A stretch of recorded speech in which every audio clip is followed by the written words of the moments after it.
And then I think we're going to talk a lot about AI at some point in future episodes. I think we have to. Yeah. I'm glad that it's taken about 30 minutes before it really came up in this episode, because I think there's way too much buzz around AI, and we can save my skepticism on On on AI. AI I was for future. so in preparation for this episode, I was looking at an article on Devops.com and Mhm. or sorry, on the Register, and it was talking about how large language models can't stop making up software dependencies and sabotaging everything. And basically it's just making like, and I see this with Jira. Yesterday I was trying to do a Confluence database thing. Okay. And I told it, I'm like, hey, AI, help me. I'm trying to do something in Confluence databases, which is Atlassian needs to put in a little bit more love into this product. True. And Yeah.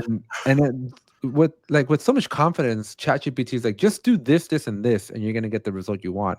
And I'm like, cool story, bro. Except Confluence doc databases can't do that.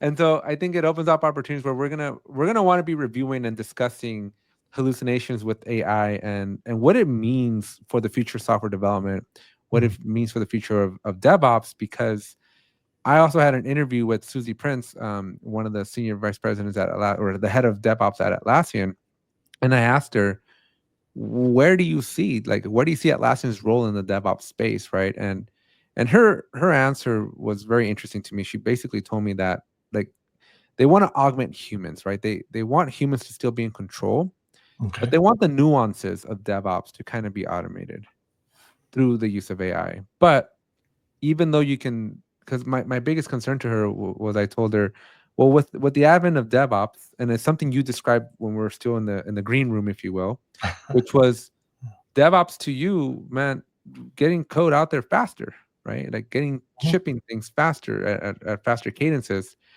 And I worry that with AI, we're going to be able to ship code at a cadence that's exponentially faster than anybody's ever seen before, because you're going to be able to go through your entire pipeline, through your reviews, audits, and everything so much infinitely quicker.